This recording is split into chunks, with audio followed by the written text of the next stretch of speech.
Bonjour, chers parents du 21e siècle, et merci de prendre part à cette édition du 22 juin 2022. Eh bien, on termine cette série sur la relation père-fils. La semaine dernière, il était question du père autoritaire et du père qui est exigeant envers ses enfants. Et cette semaine, on parle du père peu démonstratif ou peu expressif de son appréciation de ses émotions. Eh bien, je vais vous dire en débutant que moi, j'ai été caractérisé par ces trois éléments-là.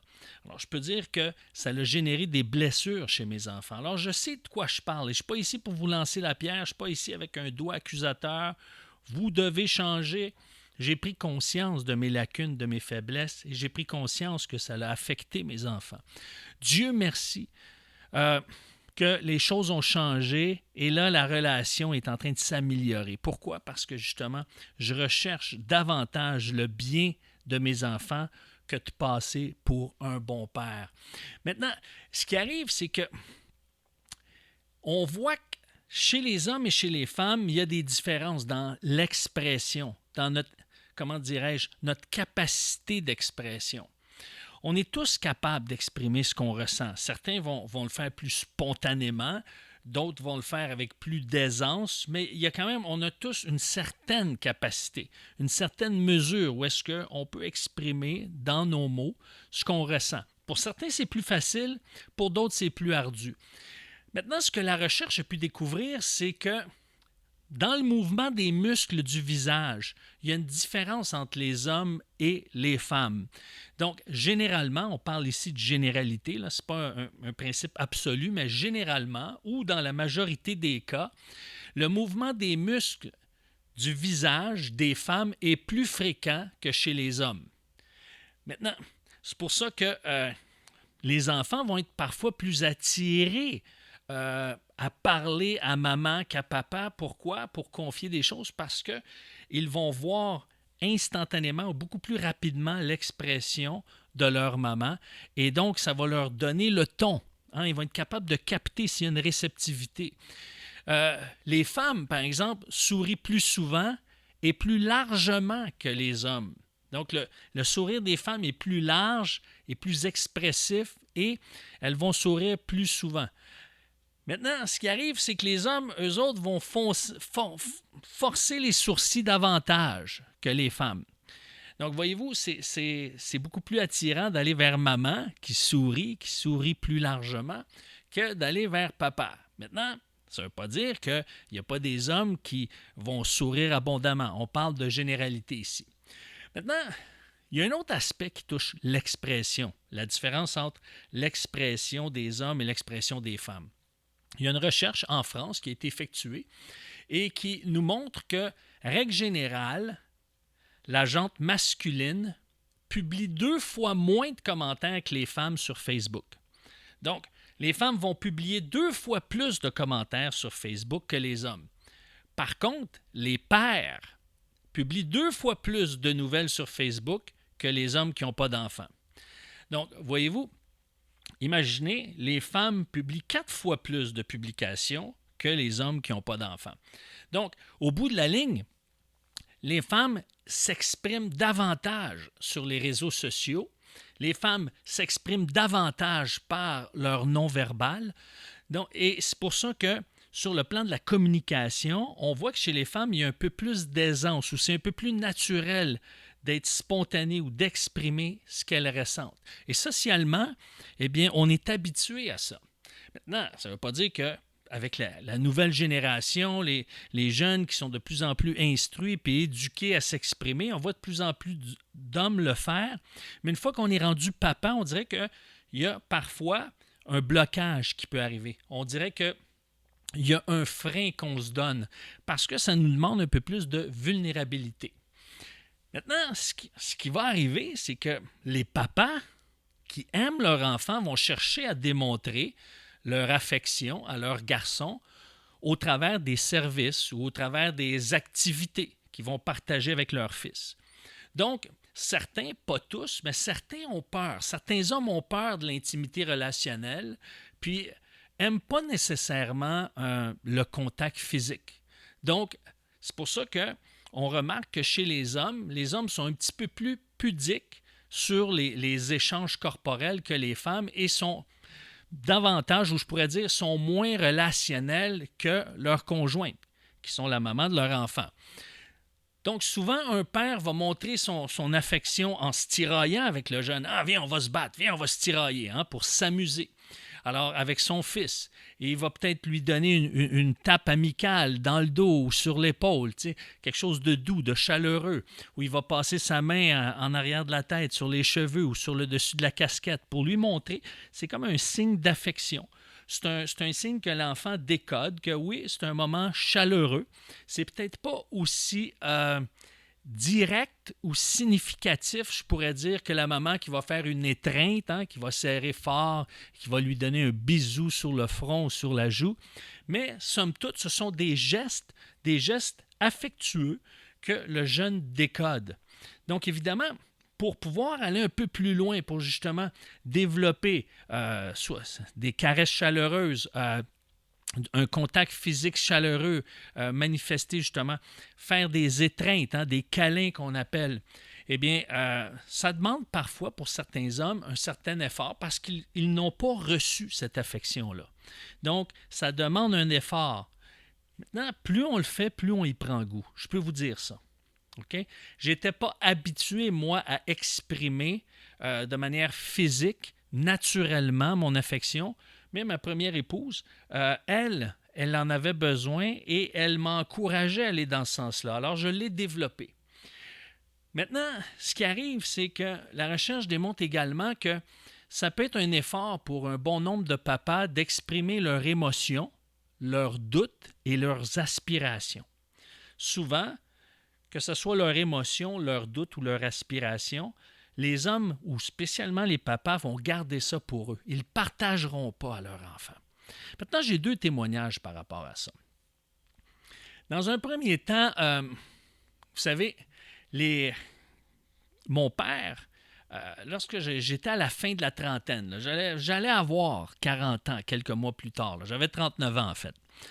Et mon père, il lui restait quelques semaines, tout au plus quelques mois à vivre. Et je me souviens, la dernière fois qu'on a pu célébrer Pâques avec mon père, je savais que ses jours étaient comptés. Et je lui ai demandé, je dis « Hey papa, j'aimerais ça que tu me parles de ton enfance. J'aimerais ça que tu me racontes ce que tu vivais quand tu étais jeune. J'aimerais ça te connaître davantage. J'ai pas eu l'occasion de connaître beaucoup ton parcours de jeunesse, etc. » Il n'y en parlait pas. Et ça a été difficile pour lui. Je lui disais, raconte-moi quand tu étais dans l'armée, parce que lui, il est en train de se préparer pour aller au front, hein, pendant la guerre de 39-45. Et lorsque c'était le temps de partir, de s'en aller en Europe, eh bien, on annonçait au Canada que la guerre était terminée, donc il ne s'est pas rendu sur les terres européennes. Mais c'était difficile pour lui. Il essayait de chercher dans sa boîte à souvenirs qu'est-ce qu'il pouvait me raconter ou pas. Et moi, j'étais déçu à quelque part parce que je voulais connaître davantage mon père. Voyez-vous, il y avait de la difficulté à exprimer ses émotions, exprimer son vécu. Et pour d'autres hommes, ça peut être leur doute, leur aspiration. Mais ce qu'il faut comprendre, c'est que les garçons ont besoin de savoir ce que papa pense et ce que papa pense d'eux. Alors, plus ils vont entendre leur père apprécier ce qu'ils sont, plus leur papa va renforcer le caractère de leur garçon, plus papa va les édifier et plus le garçon va développer de l'assurance. C'est important qu'on encourage et qu'on mette l'accent sur le caractère de nos enfants. Par exemple, si mon fils partage une tablette de chocolat avec sa sœur, bien, au lieu de dire « Ah, c'est gentil ce que tu as fait » ou « C'est gentil d'avoir partagé », ce qui est tout à fait juste, mais c'est de mettre l'accent d'abord sur son caractère. « Wow, c'est tellement généreux de ta part. Merci d'avoir partagé ta tablette à ta sœur. » Voyez-vous, c'est tellement généreux de ta part. Et ça renforce, ça l'édifie. Puis, si vous voulez que votre enfant vous regarde avec des yeux pétillants, puis vous rende en retour tout l'amour qu'il a pour vous, eh bien, il y a des façons à exprimer ce qu'on ressent. Parce qu'il y a des façons à exprimer ce qu'on ressent et parfois, c'est tout simplement exprimer ce qu'on ressent sur le moment. hein, je ressens de la joie.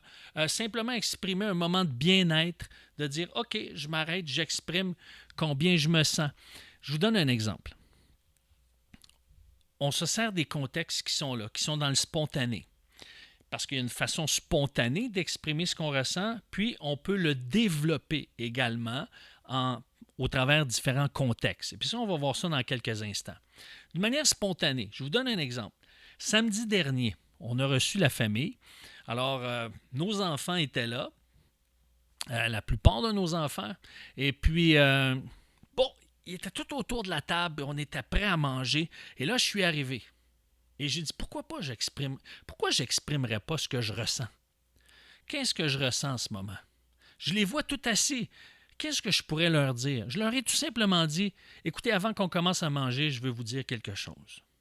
J'apprécie tellement ce moment-là. On est ensemble, c'est un moment agréable, ça me fait chaud au cœur. Je suis content que vous soyez là. Je suis content de vous recevoir. Puis vraiment, c'est un moment agréable pour moi. Et vraiment, ça a été comme un vent de douceur. C'est simple. C'est juste d'apprendre à exprimer ce qu'on ressent, ce qu'on vit sur le moment. Et des fois, ça demande, comme je vous disais tout à l'heure, de la pratique, de l'exercice. Alors, comment on peut s'exercer à exprimer ce qu'on ressent, ce qu'on vit? C'est important d'être dans un environnement sécuritaire. Donc, ça peut être de s'inscrire à un groupe de randonnée pédestre qui implique principalement des hommes ou particulièrement des hommes. Pourquoi je dis ça?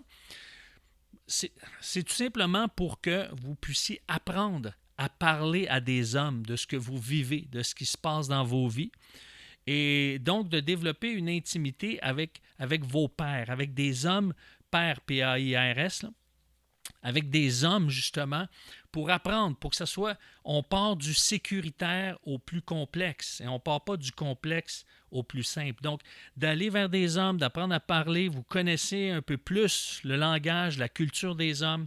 Donc, allez-y d'une manière facile. Donc, des groupes d'hommes. Mais pourquoi des groupes de randonnée pédestre? Parce que c'est la seule chose qu'il y a à faire, c'est de marcher et parler. C'est la seule chose qu'il y a à faire. Donc, voyez-vous, ça contribue au développement du dialogue, si on veut. Ensuite, ça peut être d'une manière plus privée, avoir un confident à qui vous parlez sur une base régulière. Ça peut être de suivre une démarche comme une thérapie qui vous aide à vous exprimer, qui vous aide à faire le point, à faire le ménage dans votre cœur.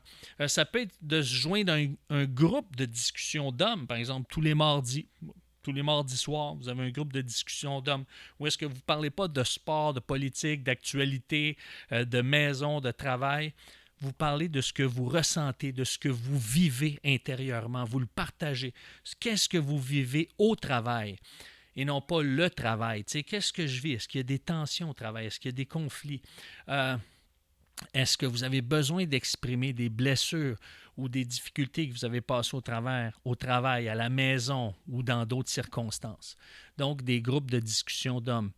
Ou ça peut être rechercher l'apport d'un coach. Donc, voyez-vous, on peut le développer d'une manière spontanée.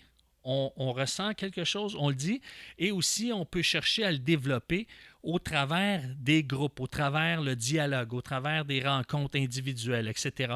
Donc, ce sont des outils, des moyens pour qu'on puisse apprendre à s'exprimer, apprendre à exprimer ce qu'on ressent, apprendre à être davantage démonstratif. Pourquoi? Pour que nos garçons puissent en bénéficier davantage. Alors, c'est ainsi que se termine à la fois cette série et cette saison. Et oui, on fait relâche pour l'été et on va reprendre en septembre. On va parler davantage des relations de couple parce que avant d'être papa ou maman, eh bien, on formait un couple, règle générale, dans la plupart des cas. Donc, à ce moment-là, on va parler des relations de couple et ça va avoir une incidence positive sur votre rôle de papa et maman, j'en suis convaincu. Je vous souhaite un bel été. Merci beaucoup d'avoir été fidèle à nous écouter sur les ondes du 92.7 FM particulièrement. Je vous remercie. chaque commentaire, chaque mot d'appréciation, chaque discussion que ces émissions ont pu générer, que ces capsules ont pu générer, eh bien, pour moi, c'est très gratifiant. Je suis content parce que ça génère des discussions et qu'est-ce que ça fait au bout de la ligne? Eh bien, ça nous amène à avoir une vision plus claire de notre rôle de papa et de maman, de mari et d'épouse. Alors, je vous souhaite un bel été et on se revoit en septembre. Au revoir!